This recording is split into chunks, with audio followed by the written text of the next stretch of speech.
but wait.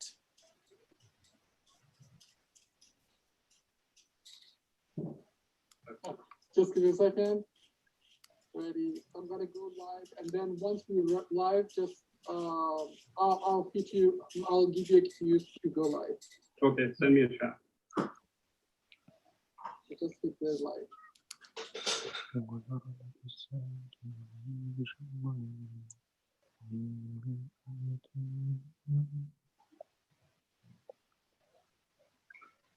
Assalamualaikum. Inshallah, you're doing well tonight. We'd like to thank you for attending tonight's program. We'll begin with Quran recitation by your own brother Hassan Zakari, followed by a speech by Sheikh Sayyid Hassan Rizvi, who is currently in Orlando, Florida. So we're grateful for him to staying up this late and giving us a speech. It will be followed by Q&A, and then we'll end the program with Munajat al-Shabaniyah by Brother Lavi, and any closing thoughts. So without further ado, I would like to turn our attention to Brother Hassan Zakri. Before we do, let's recite the last salawat within your own confines, of course. And inshallah, we'll begin the program.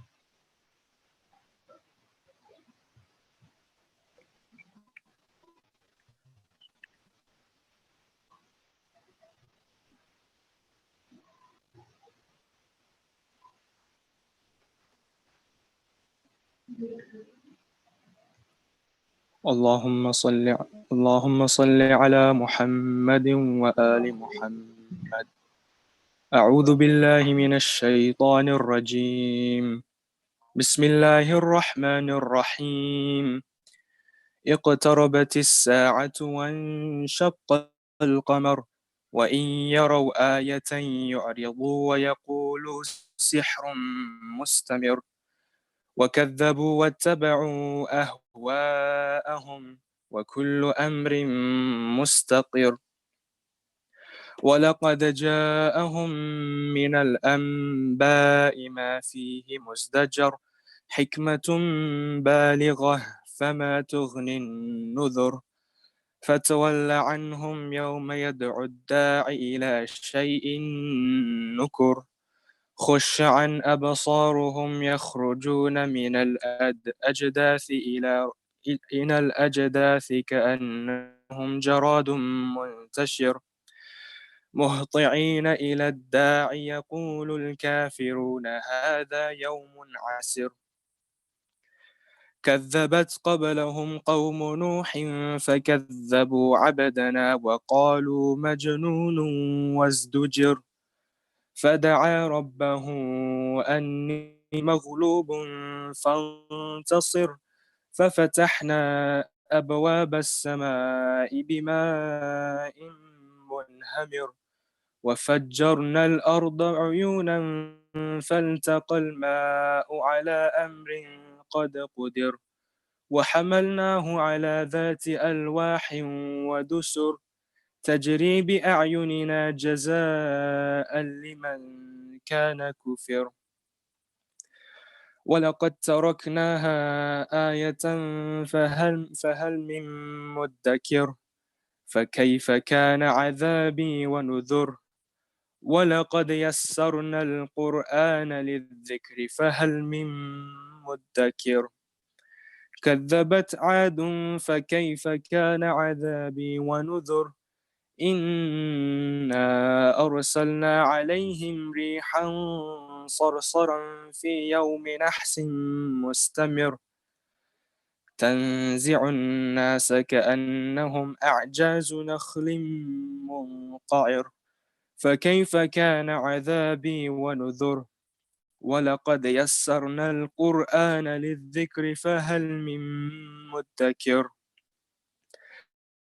كذبت ثمود بالنذر فقالوا أبشرا منا واحدا نتبعه إنا إذا لفي ضلال وسعر ألقي الذكر عليه من بيننا بل هو كذاب أشر سيعلمون غدا من الكذاب الأشر إنا مرسل الناقة فتنة لهم فارتقبهم واصطبر ونبئهم أن الماء قسمة بينهم كل شرب محتضر فنادوا صاحبهم فتعاطى فعقر فكيف كان عذابي ونذر إنا أرسلنا عليهم صيحة واحدة فكانوا كهشيم المحتضر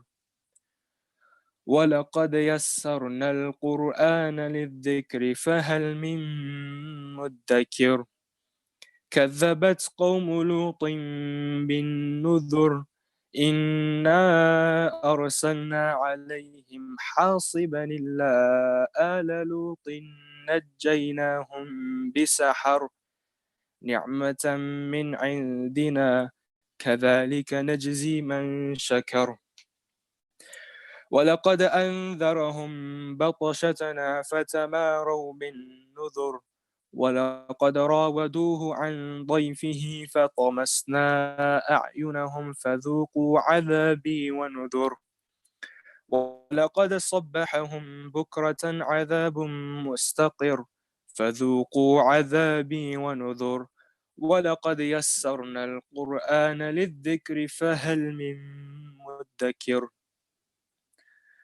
ولقد جاء آل فرعون النذر كذبوا بآياتنا كلها فأخذناهم أخذ عزيز مقتدر أكفاركم خير من أولئكم أم لكم براءة في الزبر أم يقولون نحن جميع منتصر سيهزم الجمع ويولون الدبر بل الساعة موعدهم والساعة أدهى وأمر إن المجرمين في ضلال وسعر يوم يسحبون في النار على وجوههم ذوقوا مس سقر إنا كل شيء خلقناه بقدر وما أمرنا إلا واحدة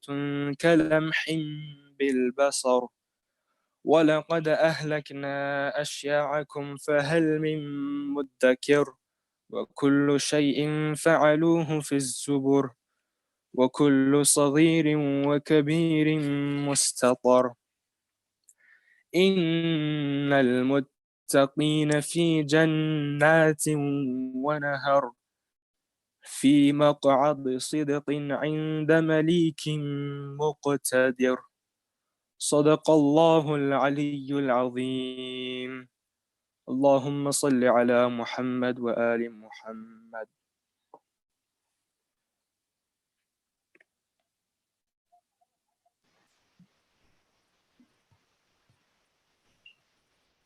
So thank you so much, Brother Hassan, for your recitation. And so let's give a loud salawat for the young brother and keep him and his family in our du'as.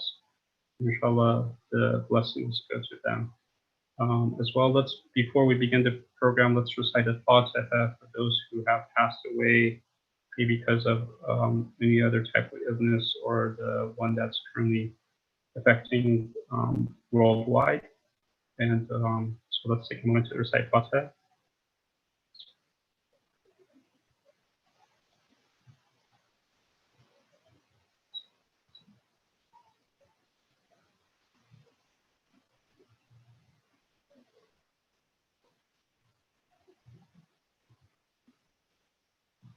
Inshallah, before starting the speech, I just wanted to make a friendly reminder. Earlier on, when the whole pandemic began, we had sent an email about if anyone needed help in respect to anything that we could assist. The offer is still there, so if you need help, please let us know through emailing Al-Mahdi, and there was another email in the email as well. But if we could be of any assistance in any ways, please let us know. and inshallah we'll try our best to help and facilitate that. Inshallah, let's see.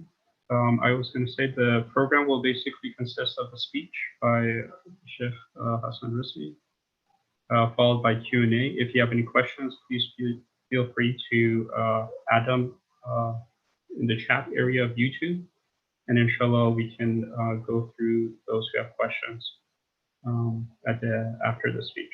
So let me see if we are ready for the speech. 1 second, please.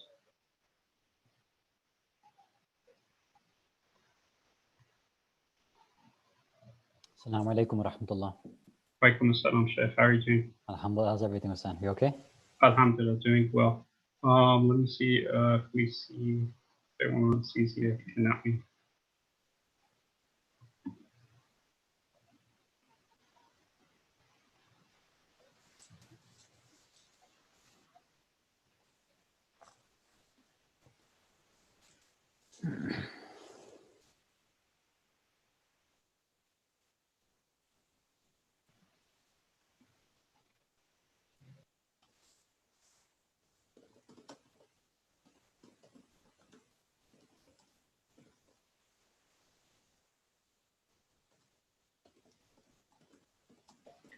Said we're ready whenever you are. Okay. أعوذ بالله السميع العليم من الشيطان اللعين الرجيم بسم الله الرحمن الرحيم الحمد لله رب العالمين وصلى الله على سيدنا محمد وعلى أهل بيته الطيبين الطاهرين اللهم صل على محمد وآل محمد وعجل فرجهم. Mu'mineen, mu'minat, brothers and sisters in Islam and Iman, salamun alaikum jami'an wa rahmatullahi wa barakatuh. Inshallah, we pray for the afiyah, the hifadha, the protection of all the mu'mineen and mu'minat. I wanted to start off by thanking Allah for this opportunity to be with you, brothers and sisters here. I wanted to thank the board of directors at the Al-Mahdi Center for this opportunity. I just want to make sure first, hopefully the sound, video, everything's okay before I get started.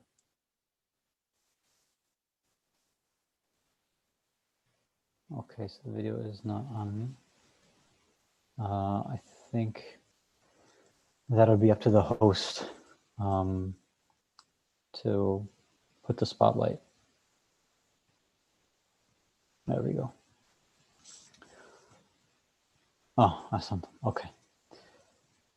So for whoever is tuning in right now, I do have a humble request. Now, again, I know everybody's comfortable in their homes. We're all getting used to these, doing things online and virtually. Obviously, speakers are used to seeing and having an audience in front of them, right? And so they can see facial expression and see what's going on, make sure nobody's on their phone or falling asleep. For those of you who are comfortable with keeping your video on, then I think it might be it might create more of a in-person, personal environment. So if you can, that'd be good. Hopefully the stream will still hold and it'll grant barakat to be able to see the faces of the mu'mineen, inshallah. So for wherever you are, let's also all recite aloud salawat ala Muhammad wa ali Muhammad. Allahumma salli ala Muhammadin wa ali Muhammad wa ajil farajahum. So right now, there's only one thing that's on everybody's mind, right? The same issue, the same concern, the same topic. Everybody's talking about COVID-19, right? The coronavirus. Now, we're all concerned together, right? Everybody from around the world, no matter where they are. But there is one slight difference. The one difference that you'll find among individuals will be based on what their focus is. What aspect regarding the virus are they most concerned about? So let me give you an example, right? Some people have mainly financial and economic concerns. So the questions that they're asked, the things that they're concerned with would be, For example, the employment situation or the unemployment situation. Maybe many in our communities have lost their jobs. May Allah, inshallah, grant them the rizq that Allah has predestined for them, and even increase it beyond that. Many, I'm sure, if they're in difficult times right now, they're worried about what's going on with the stimulus package. When will the check come in? Will it be deposited? So their mind is preoccupied with this question. Or maybe, alhamdulillah, you're okay financially, but you're worried about your future, meaning you have some stocks or some options, maybe accounts and things like that. You're looking to purchase a house or sell a house, you have investments. So your mind is concerned with that. And maybe these things, they don't affect you right now, but perhaps you've lost a lot of what you had before in the market, and now you're wondering what we should do now. So this is causing your future financial and economical predictions to, cause you stress. So this is one view and aspect, right? It's the financial and economic aspect. Some people are mainly concerned with the medical aspect, right? Their health concerns. So the things that they're asking are about, well, where's the vaccine? When is it coming out? Is there actually going to be a vaccine? Are people going to be immune from this? What happens with the antibodies? Maybe your concern is about the statistics. How many new people have contracted the virus? Are we beating the curve? What's happening there? Are the deaths and fatalities increasing or decreasing? Right? Some people, their concern isn't mainly financial or economical, it's more medical, it's health related. Other individuals, because of the penetration of the philosophy and idea of individualism and egoism or egotism, their outlook and viewpoint and their aspect is purely nafsani, right? It's egotistical. So they don't care about other individuals. They don't care about other people. They don't care about the society. They don't care about unemployment or any of that. Their main concern is their own nafs, their own wishes, their own desires. So they don't care about the market necessarily. They don't care about the vaccine. They're asking simplistic, very childish, immature, animalistic questions. Oh, my life's been turned upside down. When will I get to go out again? When can I see my friends again? Or when can I go on vacation? I want to go out to a restaurant. The way of life that people used to have, they don't have anymore. So some people have this issue, and that's their main concern when it comes to COVID-19. But for many of us as Muslims and those of us who follow different faiths, our concern isn't mostly financial, maybe a little bit, but that's not the focus.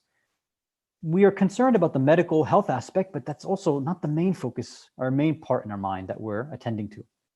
And inshallah, it's not the egotistical part too. Well, what is it? For many of us, inshallah, hopefully, it's the theological aspect, the philosophical aspect, and the spiritual aspect. We have these burning, pressing questions in our mind. For example, why is this happening to us? What's going on? Is Allah mad at us? Is he testing us? Is he punishing us? Or is this a mercy? What does God want me to do in response? Should we all get together and do a global fast? Should we all recite Ziyaratul Ashura together? Should we pray Jama'ah? Should we not? All of these questions are in the minds right now of the Muslimin, mu'mineen, mu'minat. And of course, sometimes it's related to the actual rulings themselves. Many of you, I'm sure, have seen these letters and statements sent out by the Maraji' regarding ghusl and kafan, anything related to death and any issue. And now I think I saw very recently, statements have been released from the Maraji' about the rules for fasting during this COVID crisis or COVID-19 crisis. So for those of us who are trying to become better, whose concern is about the akhirah, right? The next life, the afterlife. Our soul is a primary consideration.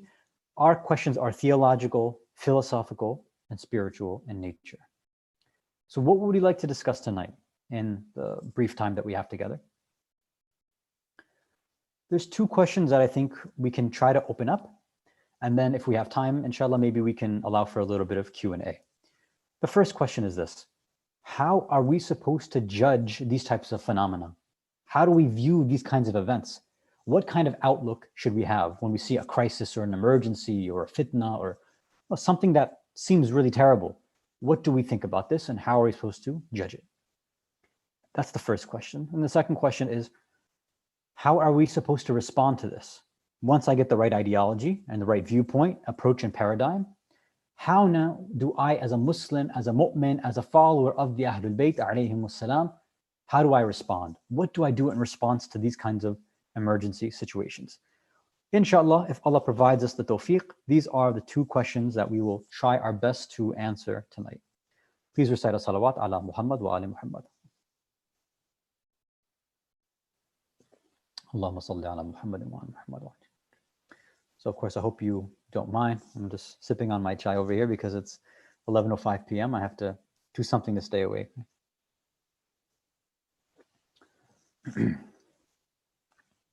So, our first question, what kind of outlook should we have when we're dealing with a crisis or an event of this proportion, of this magnitude? Right now, let's take a look at the responses that people are giving. Whether it's laymen or sometimes even certain speakers and scholars, they may be responding in this way.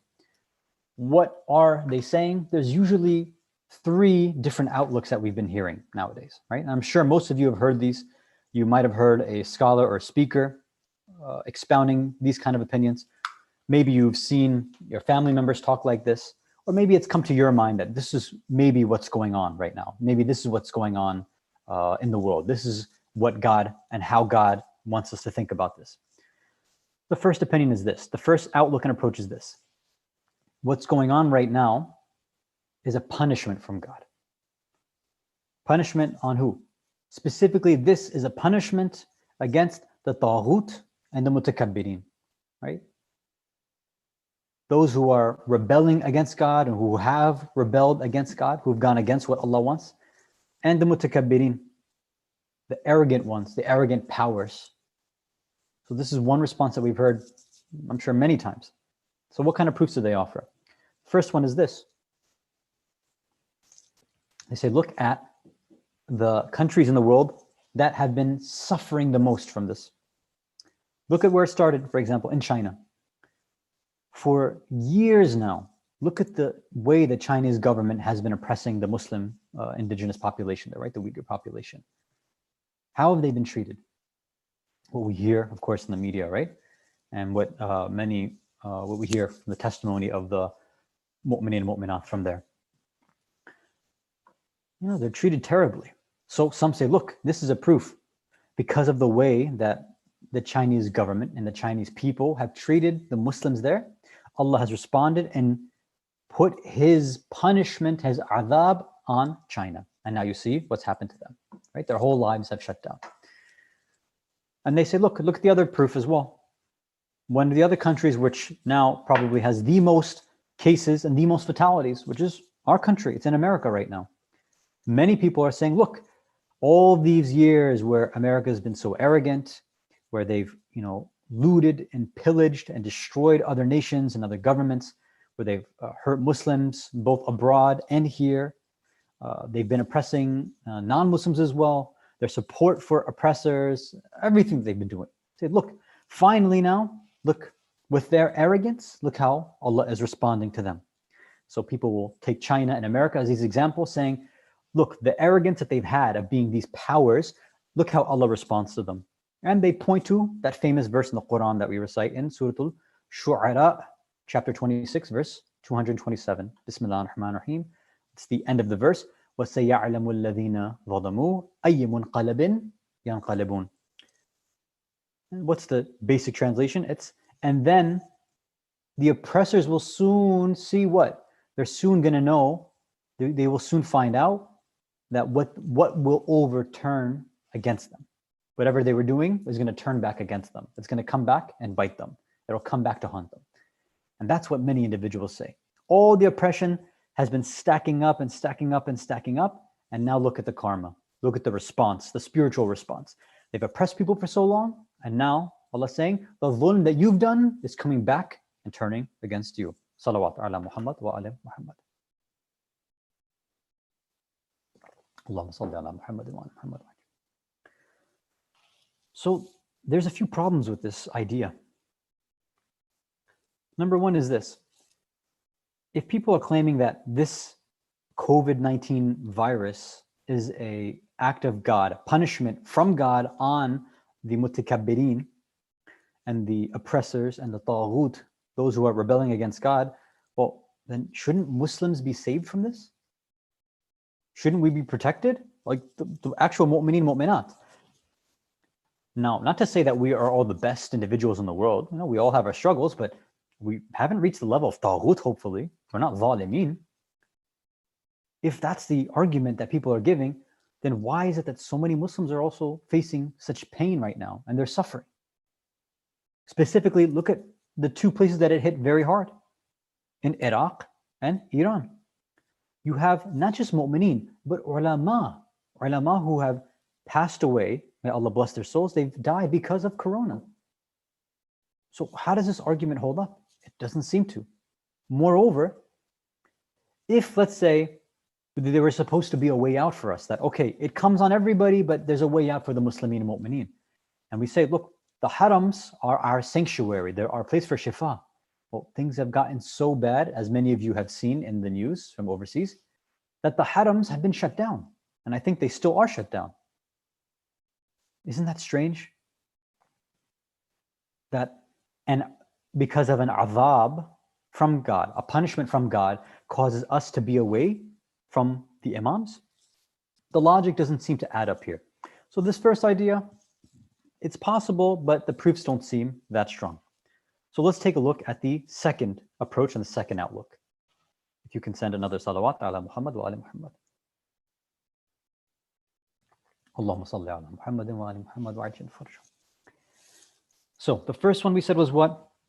Those who say this is a punishment from God against the oppressors. And our response and objection was that, well, even non-oppressors, good people are getting hurt, so that doesn't make sense. So the second approach is this. Look, this has nothing to do with God. Why are you bringing God into the equation? This has to do with you and me, you and I as human beings. God is not even in the picture. You see, according to them, God gets involved in specific places, but not this place. Every single thing that happens doesn't need some sort of explanation, a divine theological explanation. Why is it that we're always looking for something like that, right? You'll see individuals say, look, some of you, even from within our own community, they'll say, why are you being so extreme? Why do you think everything has to have an answer and God has this big plan for everything? No. Yes, God has created us and he's given us the Quran and the Imams and he's given us some rules and guidance. But that's it. What does he have to do with this virus? No, that's science. That's other stuff. Well, it doesn't have to do with him, right?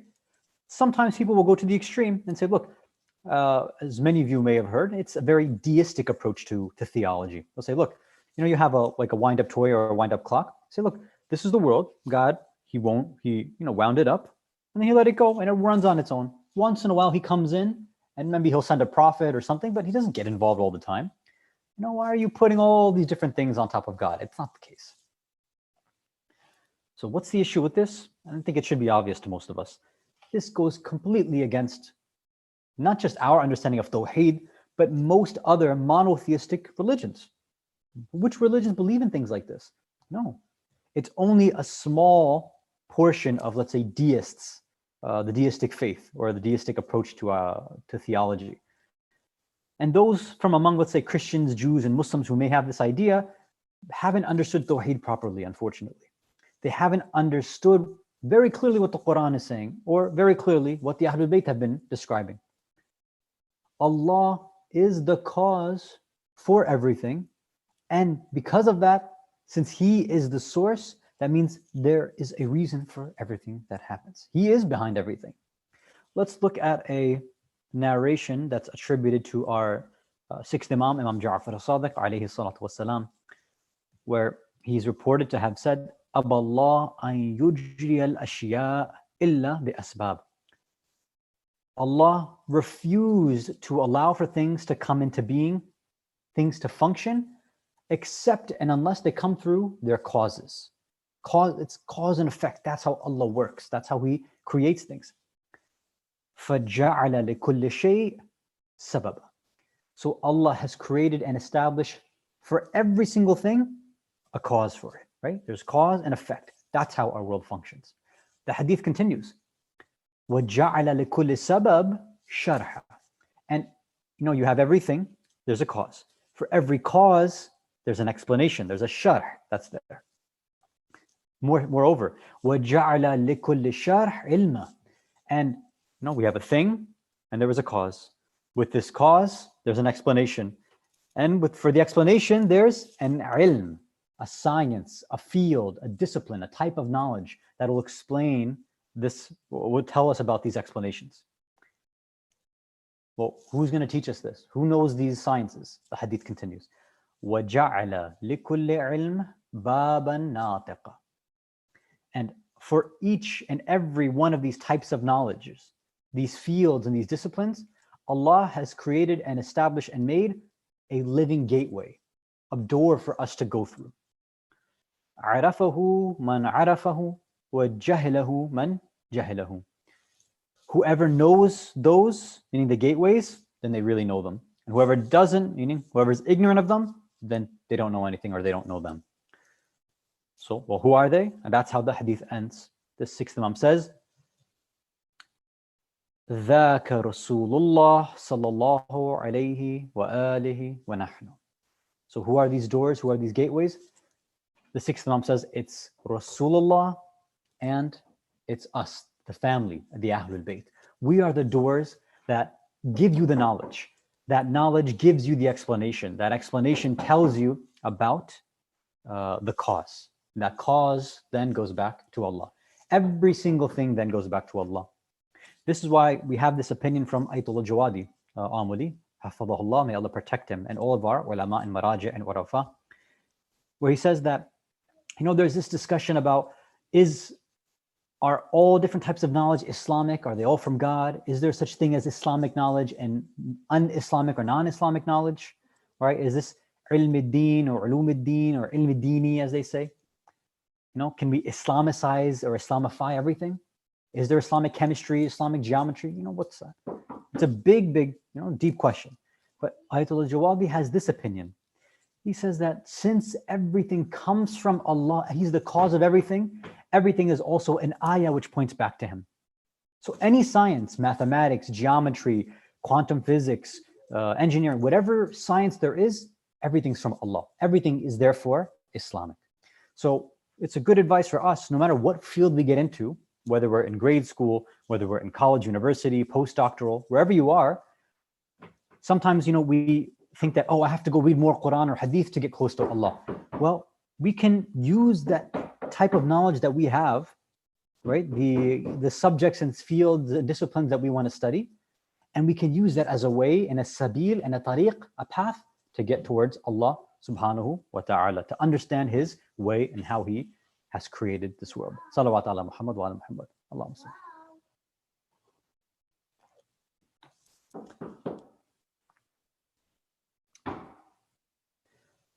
So this was the second opinion. The second opinion was that it's not from nothing. It's stuff is not from God. Corona is not from God. There's nothing to do with testing and punishment. This has to do with. Sorry, just give me 1 second.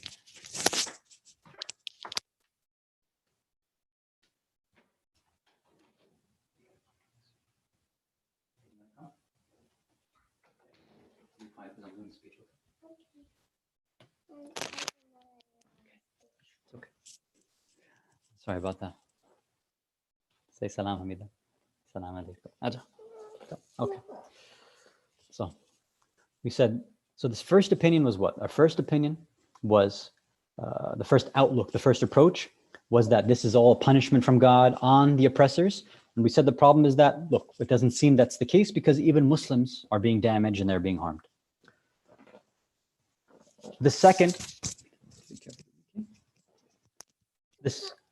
opinion is that this has nothing to do with God, right? This has nothing to do with God. This, not everything has a divine explanation, a theological explanation. Right? So we said this person or this thinking is not a tawheedi way of thinking. It's not a Quranic way of thinking. And the Ahlul Bayt have told us, and we understand from theology and from philosophy and irfan, of course, everything goes back to Allah. Allah is the source of everything. And as we just mentioned, this hadith. So then, what is the correct understanding? What is the right way to see and view and approach these issues? It's very simple.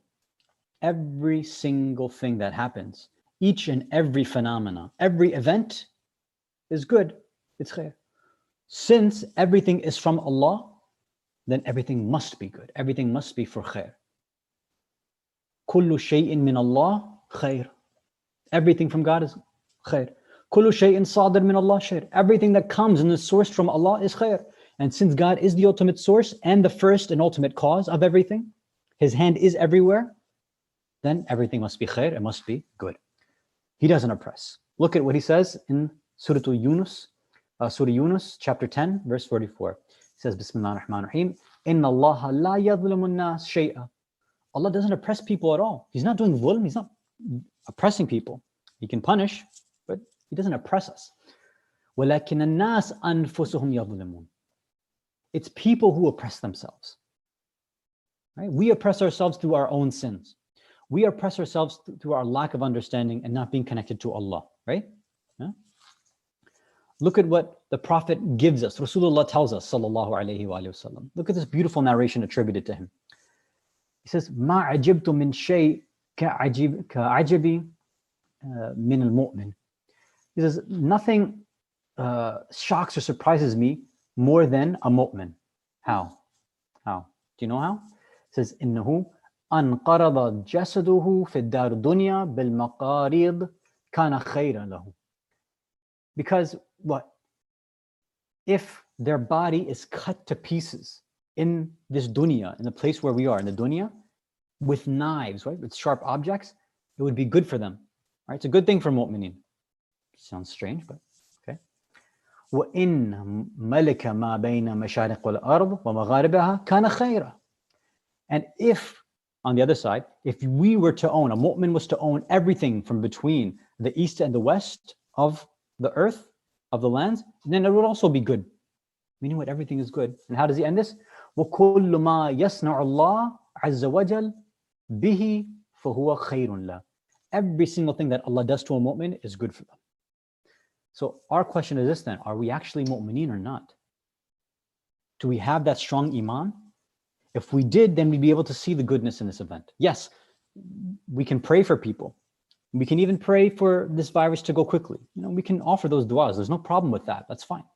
But our outlook has to be one of hikmah and basira. We have to understand that Allah is behind everything. So we can't view everything through this evil, punishing lens. Yes, maybe there might be some punishment on certain people. But one thing that we always have to keep in mind is since we're clearly not Allah, we don't know exactly what Allah is thinking, we can't go and start specifically identifying, well, okay, Allah's punishing these people, but He's protecting them. Allah is doing dhulm to them, but not to them. No. Every single thing that happens is good. Why? Because Allah did it, right? Everything comes from Allah, so it must be good. Salawat ala Muhammad wa ala Muhammad. Allahumma salli ala Muhammad wa ala Muhammad wa ajil farajahum. Good job. Okay. So this was our first question that we answered, right? We took a look at these three different outlooks. Two of them not, far from the truth, and one of them closer to the truth. We said there's three different outlooks. The first one was that everything is. The first one is that this is a punishment from God against the taghut mutakabbirin, and we said that. Okay, you can eat them. It's okay. That it's a punishment against the oppressors. We said, but the problem is that even non-Muslims, non-oppressors are being hurt by it. So that doesn't seem like a strong explanation. Others say God doesn't get involved. We said, no. Tawheed demands, our intellect demands, the Quran demands that Allah is the source of everything. And then we go forward and say that since Allah is the source of everything, there is khair in it. There's always going to be khair, even if we don't understand it. So we must make sure that our eyesight, our viewpoint, our paradigm, the way that we understand things is correct. And that is the answer to the second question, which is what? What is our response to this now? If we know that, okay, this is supposed to be good, how do we respond then? If I know that everything comes from God and it's supposed to be good, well, what do I do? How do I respond to this? And the simple answer is this. You and I need to take away the thinking styles we had before, the thought process and the thought processes that we had, and toss them out. We have to destroy that. Sometimes we allow things that maybe consciously or unconsciously or subconsciously affect the way that we understand life. Right? We're born with this partial set of behaviors and ideas, a set of values, or our identity that's formed. And then later on, sometimes we're able to change it if we have the awareness. What is this called? This is a lifestyle. Our issue is that now we can re-examine who we truly are. This is one of the greatest blessings that we can have. Yes, people are suffering, and inshallah, we pray for the health and safety for all mu'mineen and mu'minat right now. But if this is a cause for us to spiritually wake up, then this is good. This can be good for us, right? We can toss away our previous understanding of the world, our previous understanding of reality, our ontological framework, and say, look, I need a proper divine framework. I need a Islamic framework. I need a philosophical irfani understanding. I need a real understanding of what's going on in reality. I need to adopt an Islamic lifestyle. And this is the time where we can start to do that. We can get to know the true teachings of the Ahlul Bayt that have been passed down by our scholars, learn more about Islam so that we don't get caught up in these kind of problems in the future. So if inshallah, Allah decides another, more serious or a tougher, more shadeed and sakht problematic issue comes in the future, then because we've been trained during this virus time, this COVID-19 issue, we'll be stronger, we'll be ready for it. And of course, this will make us and get us ready for, inshallah, the dhuhur and the hastening of the Imam of the time, Ajjalallahu ta'ala farajuhu sharif. Salawat ala Muhammad wa ali Muhammad.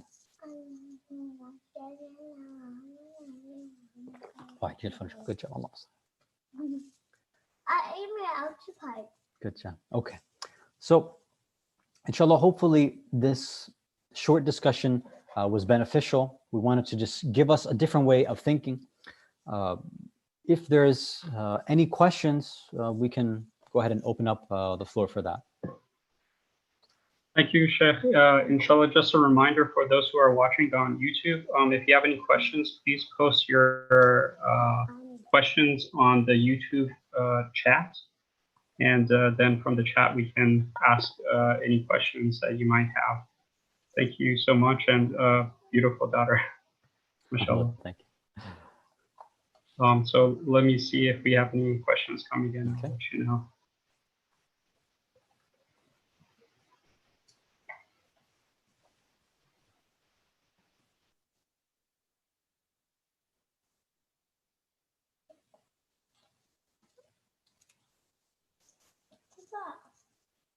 That's a stopwatch. It's a clock. It's a timer. When a bead, then you just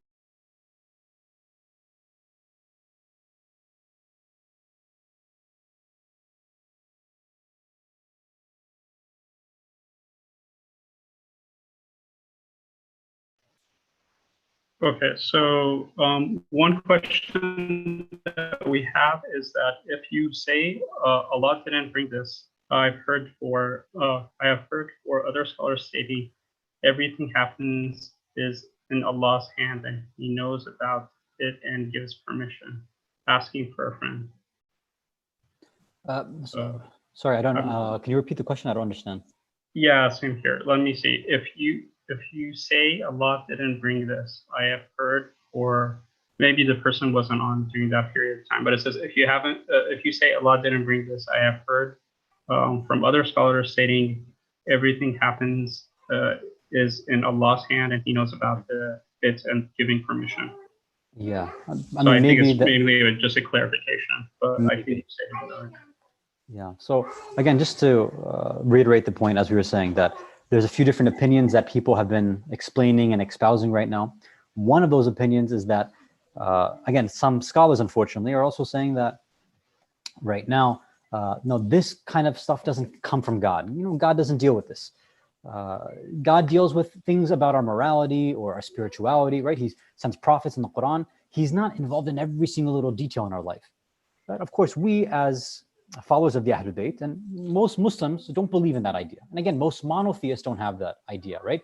Most monotheists, especially Muslims, and especially the followers of Ahlul Bayt, know without a shadow of a doubt that Allah is the first cause, or as especially we say in philosophy and irfan, that He is the only cause. Nothing can happen except without His permission. Everything needs Him to go and push it into existence, right? So just and again, we mentioned the hadith from the sixth Imam, where he said, Allah refused to allow things to come into existence unless there was a cause for it. And not just a cause, but there was a cause, an explanation for the cause, and a type of knowledge to explain it. And all of that knowledge, the explanation, all of this lies with the Ahlul Bayt, alayhimus salam. So it's alhamdulillah a blessing for us as followers of the Ahlul Bayt that if we inshallah do use this opportunity to educate ourselves, then we can start becoming, we can have a deeper relationship with reality, right? With what God has done. We can understand these explanations. Now, again, that doesn't mean we stress out or get anxious if we don't know why, but as long as we keep in the back of our mind that, look, Allah's behind everything. Allah is pure goodness. He's pure khair. So that means anything that comes from Him has to be good and khair, even if I can't see it. It's not up to me to find out.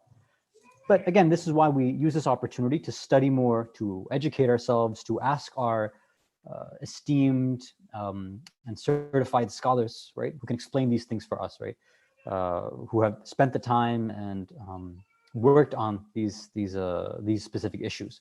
And when we work with scholars like this, then it can sometimes, give us a way where we can change our actions and change our behavior. So hopefully Allah gives us the tawfiq that all of us can learn from our great ulama. Thank you, Sheikh. Another question is that in respect to Sayyid Sistani's new comments in regards to fasting during the month of Ramadan, could you please enlighten us about that? So as far as I've read, and I don't think that this is simply just Sayyid Sistani, Hafidullah, may Allah protect him and all of our marajih, but just generally across the board, the idea is this: people are afraid, right? They said, well, because I could contract the virus if my throat is dry, right? So I have to keep my throat hydrated. Otherwise, I might get the virus. If I get the virus, there's a chance of dying. So since there's a fear of death, then maybe we shouldn't fast. So the Manaj are answering that, look, is there really a real fear like that? It doesn't seem like that's the case, especially when, given what most countries are doing, if you practice social distancing, and most of us are stay at home at this point, then this issue wouldn't come up. If, for example, if we're just at home all the time and we're using delivery services for groceries and we're taking our precautions, washing our hands, if we do have to go out wearing masks and gloves and all the things that have been recommended, not just by the medical experts, but the ulama are saying, listen to the medical experts, then why would somebody have to say, well, I have to keep my throat hydrated? That doesn't make sense. If a person just goes out and is face to face with people, then yeah, but that's you getting into the problem. So because the problem is reasonably avoidable, then this can't be used as an excuse to start avoiding fasting. We're going to be at home, most of us. Again, I know some of you might be essential workers or in the medical field. Again, there's always the chance that if there really is this extreme danger to your life because of fasting specifically, right? Then of course there's a different rule that applies, right? But it's not different because of Corona. It's just that rule would apply to anybody who's in a dangerous situation. So I hope that explains it. Thank you, Sheikh. Another question is, I really enjoy your speech. Thank you. Will you be giving online speeches during Ramadan? If so, can we listen to those speeches? Thank you again. So I think it's a question and a comment. Inshallah, we'll see if Allah gives us a tawfiq, and we'll try. Inshallah. As we're waiting for more questions, I had two, if it's possible. Of course, if more comes, I'll let those come first. So one question that I had is that for me, at least, it's the timing of the events is kind of interesting. and I wanted to get your opinion about it and to see if you think it's too far-fetched or thinking too much into it, or if it doesn't mean anything. And I found it interesting that the timing was in respect to the month of Rajab and Shaban, and then now we're leading to the month of Ramadan, and who knows if it'll finish after that or not. But these months are kind of unique for us. Do you think there is any relationship with the timing of this event occurring with these holy months and what they represent? It's a really, really beautiful question. And it's the same thing that's been on my mind as well. And I think many of you as well, it's been on your minds too. So again, just to reiterate what we were talking about, no one besides the Ahlul Bayt can speak on behalf of God. So nobody can say, this is happening so that X, Y, Z can happen, or this is happening so that you and I can be like this, whatever. So anything that you and I might come to our mind, it's more of a possibility, right? It's mumkin, it's possible. It could be like this, but again, wallahu a'lam, only Allah truly knows. My take on what's been happening around the world for the past few years is that we as a community, as a society, unfortunately, we've been distancing ourselves from each other, right? Our community building hasn't been very good. Our self-building hasn't been very good. We've been worried too much about the globe, right? Being with these big global activist types of things. Everybody's been too comfortable on social media and the internet and all this stuff. It seems, again, it's a possibility, only Allah knows. It seems as though Allah is giving us maybe a push to say, look, you all Muslims, you jump to the third step of building a proper Islamic civilization and society. The third step meaning building a community. Well, why do you jump to go build this giant Islamic society? Because building an Islamic society can only happen if, what? Because these societies, Islamic civilizations and societies are built up of what? They're built up of families. And many a times we have issues in our families that we're not solving. And we jump right to community issues. So maybe Allah's saying, look, it's time to focus back on the family, back on your own family. And even there, what makes a family unit strong? It's each individual family member. That's how the Islamic social building structure and community building methodology works. You start with the self, as Allah says, alaykum anfusakum. Worry about yourself, take care of yourself first. Then you can go and qi anfusakum wa ahlikum. After you worry and warn yourself, then you can go to your family. After you try and help your family, you build a proper, strong Islamic family with a strong Islamic identity. Then you can take those families, put them together, and build a strong Islamic Muslim community. We all jump to the last step, but we haven't maybe done enough self-building first. Being isolated, being forced to turn back to ourselves and cut off from everybody else, maybe, this is Allah waking us up to say, it's time to do more self-building. Cut yourself off from the internet, the rest of the world, everything else that's going on, your home, build relationship with your spouse, with your kids, with your parents, with your brothers and sisters and everybody. Do that. After that, then inshallah, if Allah wills that this ends, then maybe when we go back, we won't take our communities for granted. We won't take our friends and family for granted. We won't take all these blessings for granted. And we can build a much stronger community like that. This is what's come to my mind. But again, only Allah knows what the real blessing is. And hopefully we can use this month of Ramadan specifically, probably the greatest month that we have for self-building, right? To connect ourselves with the Quran, to change our destiny on the Layal al-Qadr, right? The nights of destiny and power. We can use those nights to rewrite and say, Allah, given what you've done for us, it's time to change myself. Let me repair and rebuild myself so that when we come out of this, if we do decide to come out of this, if you do decide, Allah, then we come out and we can be stronger units to make stronger families, to make stronger communities. Inshallah khair. Thank you. So while we're waiting for another question, so actually the thing that you just mentioned kind of brought up another related question, and that is, what is your recommendation in the given situation? Because yes, we are in isolation, in confinement, and thus it provides opportunity to fix and mend and work on ourselves. But at the same time, we have, let's say, so the media and different components that are trying to take our personal living lives into another direction as well. Like, for example, yes, we could distance ourselves from internet, but or different things, but the way that things are developing is such that it's making it more convenient so that you could do that within the privacy of your home, be it like YouTube, be it anything. So thus it's creating new distractions. So how can we avoid like balancing those two, I guess you could say. Awesome. I got another, it's a good follow-up and related question to, I think what maybe we're both thinking and what we're talking about.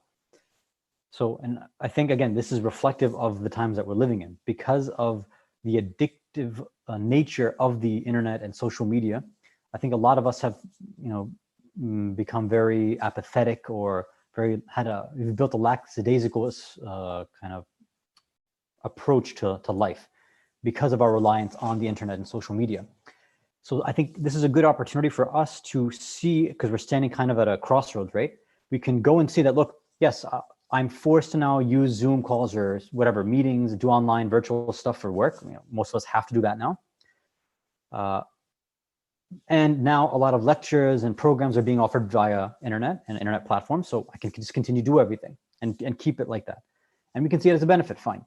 But there could be another way of looking at it, that maybe I should only use the internet for the bare minimum, because it's clear that, I'm sure many of you who have to work from home and are now sitting in these meetings and at your desk in front of your screen and laptop and phone all day, it's destroying our brain cells, like it's hurting your eyes. And maybe we didn't feel like this, but now that we're forced to do that, maybe it's waking us up to say, this is too much, we can't handle this. Imagine that we're in front of a screen all day, in front of a phone all day, and then lectures at night in front of a screen, in front of a phone. It's almost like, do we really want to live a life like this? It's almost as if Allah is trying to make us sick of it so that we go back to non-electronic, non-virtual methods. Maybe. It's almost as if, to make a kind of crude analogy, if let's say somebody is addicted to smoking, somebody young. So maybe the parents say, okay, fine, you want to keep smoking? Well, I'm not going to take it away from you, but I'm going to force you to smoke like 15 cartons a day. They're like, what? You're trying to make the person sick of it. Maybe that's what could be a wisdom here, that God is forcing us with so much internet that we get disgusted by it and we start to focus back on ourselves. We don't become so reliant on the community that, well, you have to play the a'mal on this virtual platform. You have to teach all these classes. We need this. No, we have so many books available. We have so many other sources available. Like maybe we can start to tune ourselves off from the internet and come back to the true spiritual methods and paths to getting towards the truth and reality, and especially educating ourselves during this time, which we really do need. And that might require a lot more contemplation. So we spend the minimal amount of time on the internet, on the grid, using technology, and then try to turn it off, take a walk. Again, if it's safe, obviously, in the area, you go out into nature, go to your backyard, sit on your porch, whatever it is, and just start to use your brain more. Start to think more, start to contemplate and reflect on life more. Use what God has given us, our heart and our mind. Sorry, our heart and our mind, I pointed the wrong way. And if we can do that, then maybe it'll be a way for us to disconnect from the virtual and come back to the real, which all goes back to Allah. Perhaps that's it.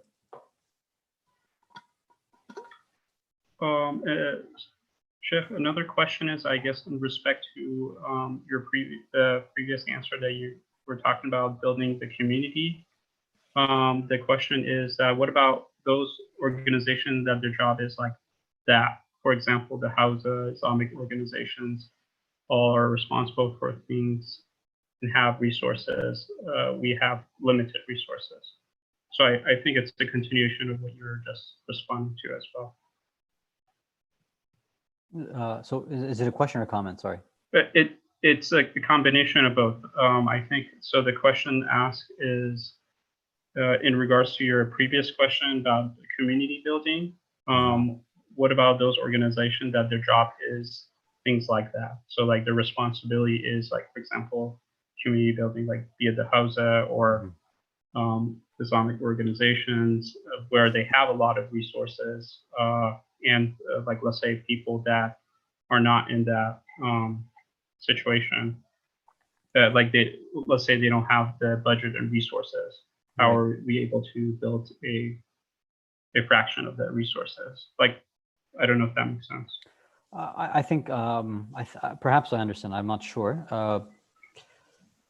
So I think it's a very big question. It's a deep question. It's not an easy one to answer. I don't think there's just a yes, no, black, white type of answer here. There's obviously a lot of problems in our communities, and they're not one-way issues. They are two-way issues, right? It's some that definitely are coming from the communities themselves, right? Community members, for example. But then the other side is the actual hawza or the scholars and students and this and that. And there's a relationship that needs to be formed. My personal understanding, my humble opinion, is that I think more work needs to be done from the top, meaning the hawza or these organizations or educational institutes, to help out these various communities. And I know that there are many individuals, many ulama, who are working on bridging these gaps. But sometimes things get blocked, things do take time. There's always an issue of financing, of course, right? That seems to be a problem in our communities all the time. So it is an issue. And again, I just actually spoke with another scholar today, and we were talking about the same exact issue, that we want to figure out what to do during this time. And again, those who are offering, let's say, online classes and platforms, I'm not saying they're wrong. I'm not saying they're bad or they're doing something to destroy our iman. No, that's not my point. May Allah bless them for trying to help the mu'min and mu'minat. Obviously, the fact that we're having this online conversation right now, in a sense, it seemingly, apparently would go against what we were just talking about. Now, we know that desperate time calls for desperate measures. The idea is, I think it goes back to the point about dunya, right? You're allowed to use the dunya as long as we don't get addicted. The point is that it's the addiction and the addictive part that really messes us up. And it seems like it's the addiction that we had. And I would even connect this point with the ulama as well. Sometimes it's our reliance and addiction to the ulama that sometimes causes us problems. Now, of course, the ulama are our source for knowledge, but sometimes the addiction that we have is not a healthy one. And what do I mean? Again, that requires a longer discussion, but there are many individuals who end up, because of not that they're following or listening to and learning from scholars, but in fact, they almost worship them. Na'udhu billah. And because of that, they're not able to think anymore. A true scholar should be a teacher, not a preacher. A true scholar should give you different ways of thinking. They should educate you so that you now have some more tools that you can go and learn more about Allah, learn more about the world. If a scholar is just pushing a certain ideology down, then it might be problematic, right? Because that's not what's taught in the hawza, right? The hawza is not some ideological factory like that. We're there to learn different opinions because we're waiting for the imam. So we know that there's going to be differences. So we have to learn how to do that as well. But again, it's a deep question. It's a tough one to answer. It's things that I think we as community members need to sit down, discuss, and figure out what kind of solutions we can work on. And now is a good time. It's probably the best time we can sit down as communities and figure out what we can do, how we can work with one another, right? Between community, the board members, the actual community members and the board members, the whole community with the different ulama, and those ulama with, let's say, the higher level maraji and ulama, things like that, and the hawza. So I think it's a multi-layered, multi-factored effort. So hopefully Allah gives us the tawfiq so that we can become more successful and we can perform proper community building, inshallah ta'ala. Said, I don't want to take any more of your time. One last question, if that's okay, from me.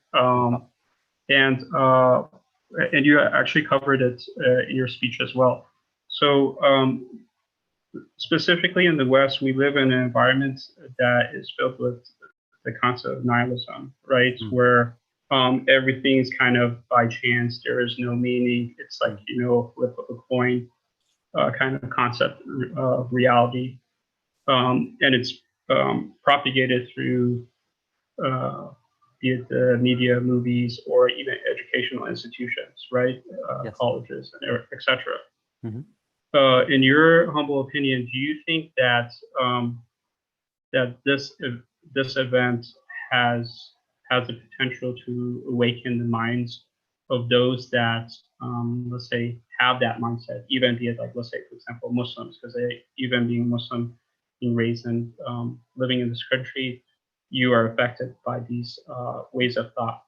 Do you think this is if perfect, if is this a situation where people could, that aspect of incorrect way of thinking could be fixed and they could be guided through it, like basically through this difficulty, be like enlightened essentially.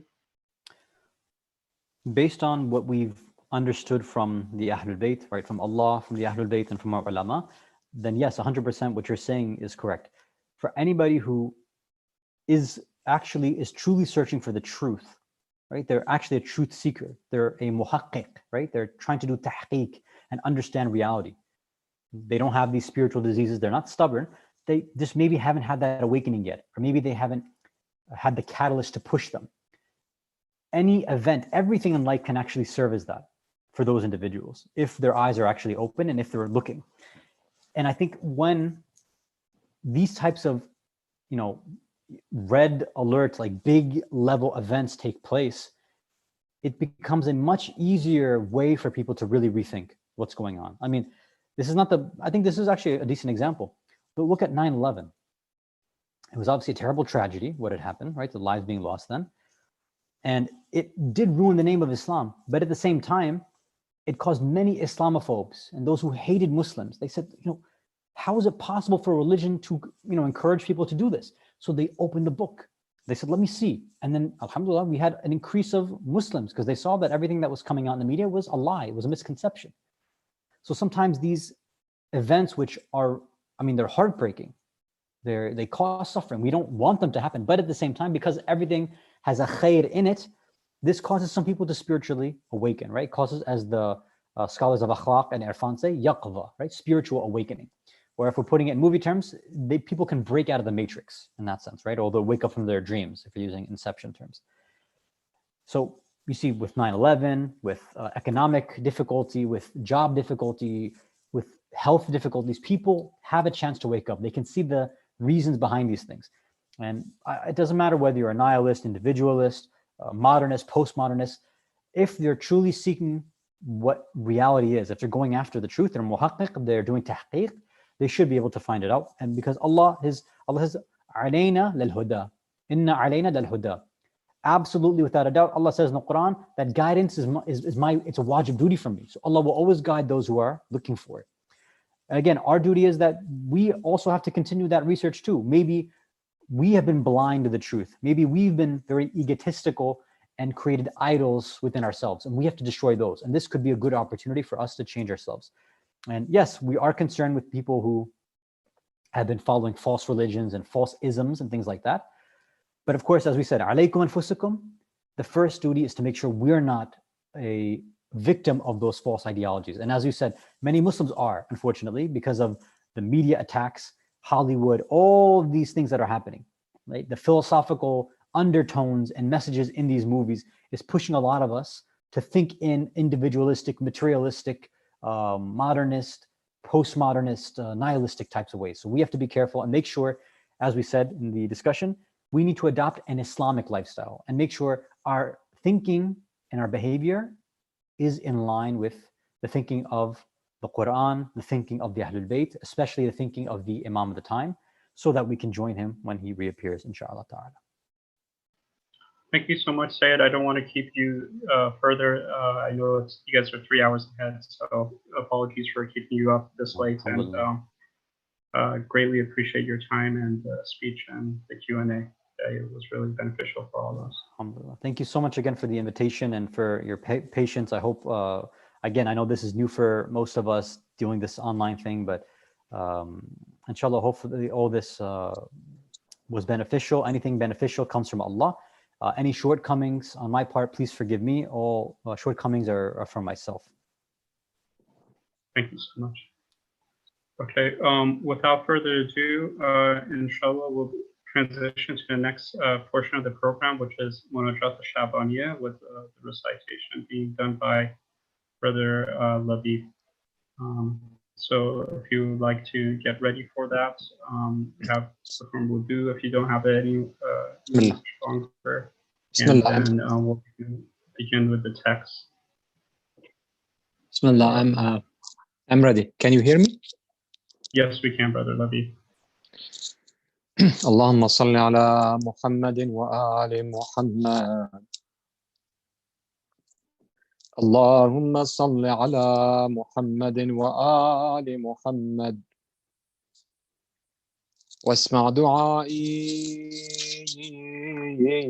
إذا دعوت، واسمع ندائي إذا ناديت،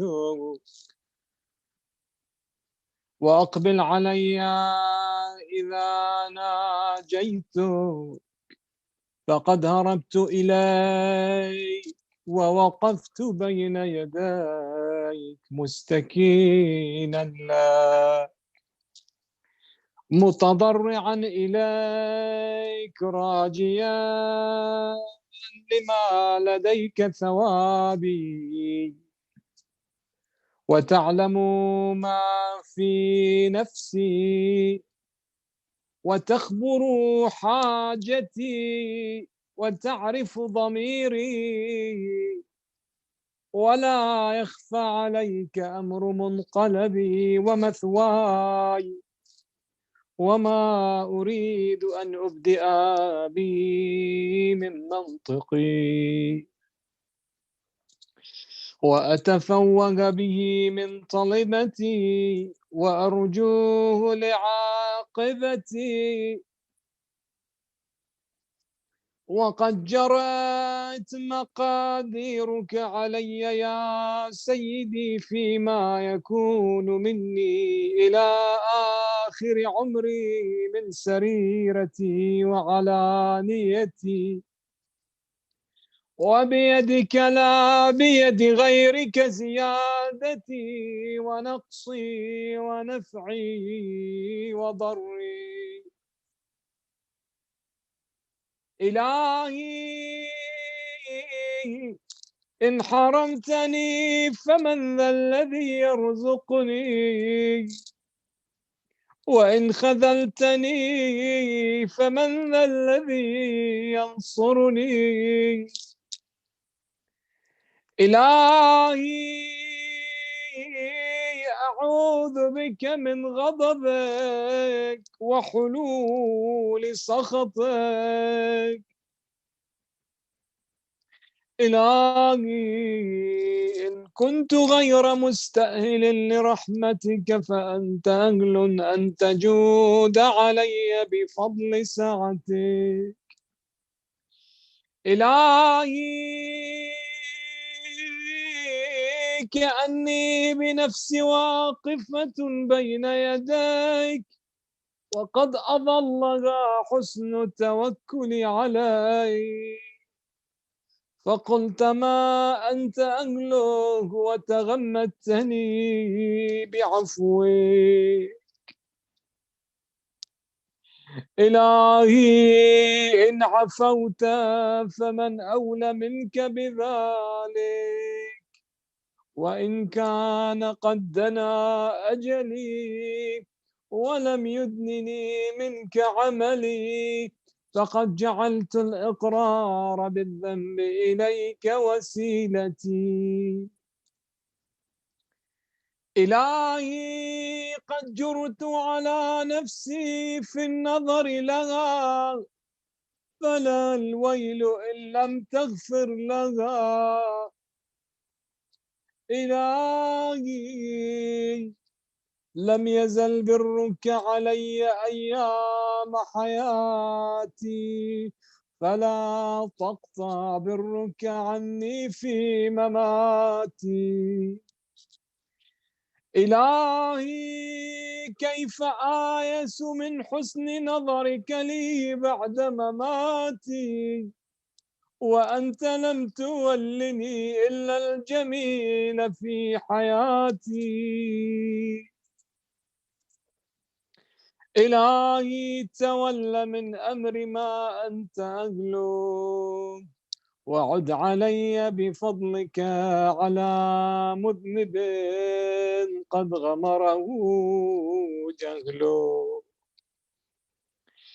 إلهي قد سترت علي ذنوبا في الدنيا، وأنا أحوج إلى سترها علي منك في الأخرى، إذ لم تظهرها لأحد من عبادك الصالحين، فلا تفضحني يوم القيامة على رؤوس الأشهاد. إلهي جودك بسط أملي، وعفوك أفضل من عملي. إلهي فسرني بلقائك يوم تقضي فيه بين عبادي.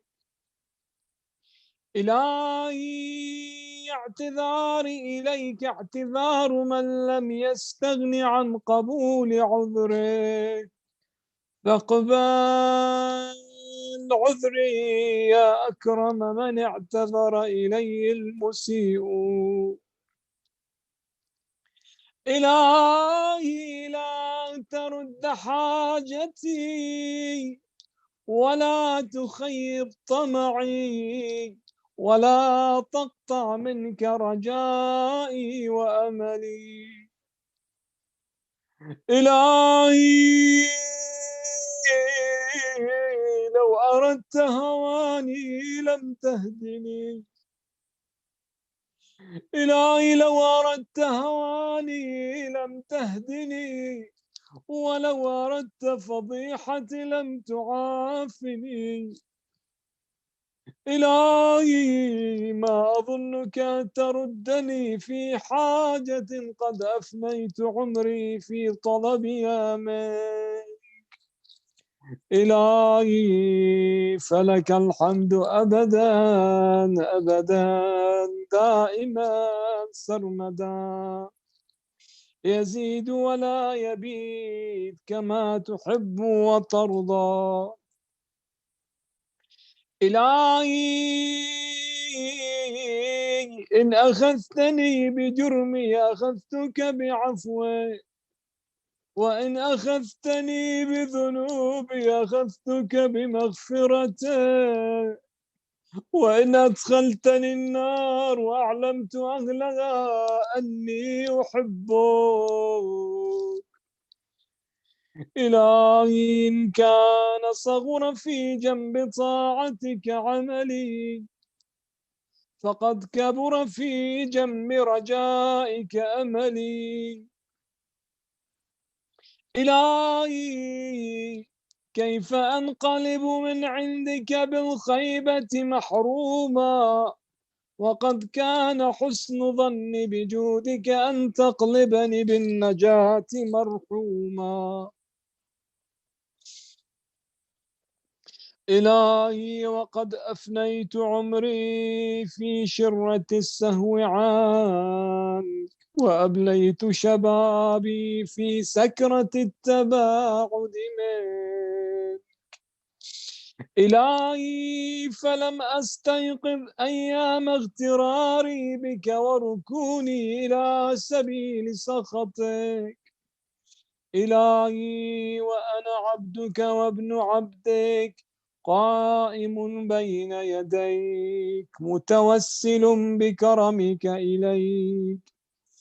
إلهي أنا عبد أتنصل إليك مما كنت أواجهك به من قلة استحيائي من نظرك، وأطلب العفو منك إذ العفو نعت لكرمك. إلهي لم يكن لي حول فأنتقل به عن معصيتك إلا في وقت أيقظتني لمحبتك، وكما أردت أن أكون كنت، فشكرتك بإدخالي في كرمك ولتطهير قلبي من أوساخ الغفلة عنك. إلهي انظر إلي نظر من ناديته فأجابك، واستعملته بمعونتك فأطاعك. يا قريبا لا يبعد عن المغترب، ويا جوادا لا يبخل عمن رجا ثوابا. إلهي هب لي قلبا يدني منك شوقه، ولسانا يرفع إليك صدقه، ونظرا يقرب منك حقه. إلهي إن من تعرف بك غير مجهول، ومن لاذ بك غير مخذول، ومن أقبلت عليه غير مملوك. إلهي إن من انتهج بك لمستنير، وإن من اعتصم بك لمستجير، وقد لذت بك يا إلهي، فلا تخيب ظني من رحمتك، ولا تحجبني عن رأفتك. إلهي أقمني في أهل ولايتك مقام من رجا الزيادة من محبتك. إلهي وألهمني ولها بذكرك إلى ذكرك، وهمتي في روح نجاح أسمائك ومحل قدسك. إلهي بك عليك إلا ألحقتني بمحل أهل طاعتك، والمثوى الصالح من مرضاتك، فإني لا أقدر لنفسي دفعا ولا أملك لها نفعا. إلهي أنا عبدك الضعيف المذنب، ومملوكك المنيب، فلا تجعلني ممن صرفت عنه وجهك، فلا تجعلني ممن صرفت عنه وجهك وحجبه سهو عن عفوك. إلهي هب لي كمال الانقطاع إليك، وأنر أبصار قلوبنا بضياء نظرها إليك، حتى تخرق أبصار القلوب حجب النور، حتى تخرق أبصار القلوب حجب النور، فتصل إلى معدن العظمة، وتصير أرواحنا معلقة بعز قدسك. إلهي واجعلني ممن ناديته فأجابك، ولاحظته فصعق لجلالك، فناجيته سرا وعمل لك جهرا.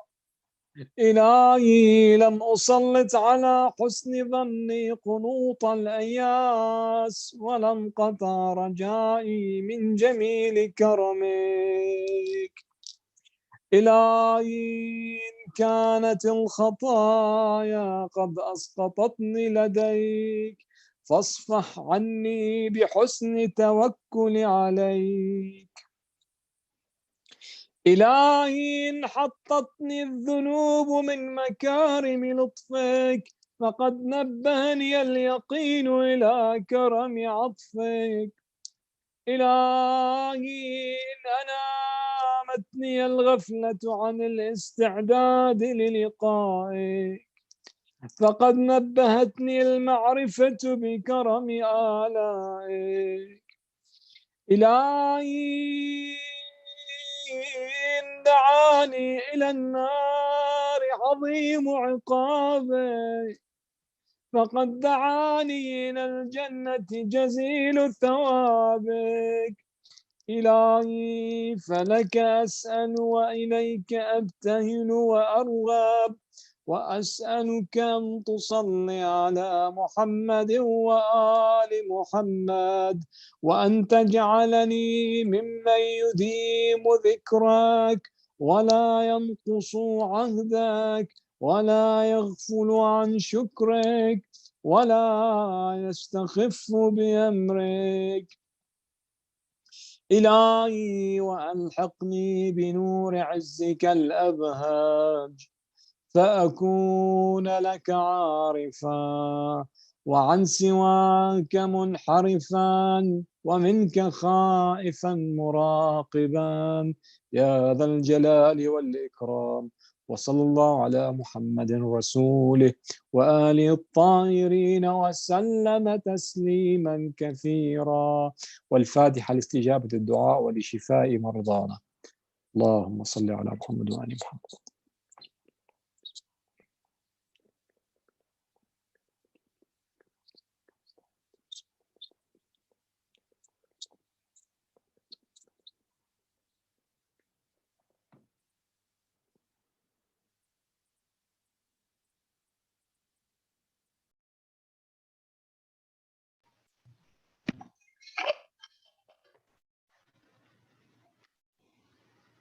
Alaikum. Thank you so much, Brother Labi, for the beautiful recitation.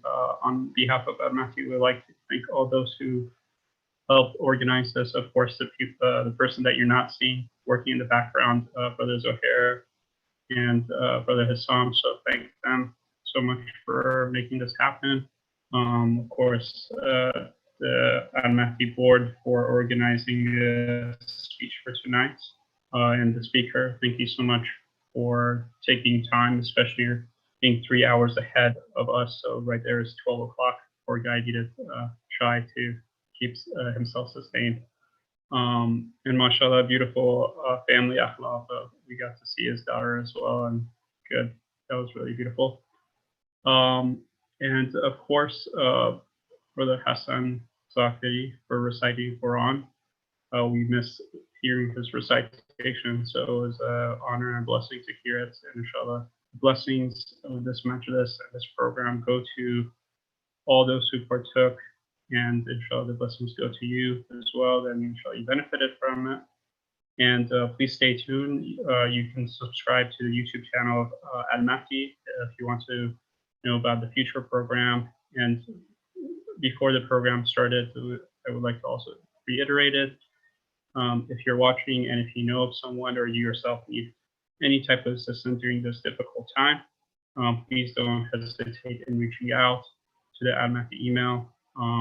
We'll try our best to see how we can help or find people that could help you. So we are a community, and so inshallah we can be there. Inshallah we can be here for one another. Without further ado, inshallah, let's wrap this program up. But definitely, as Ramadan is approaching, we'll let you know. It'll be sometime next week.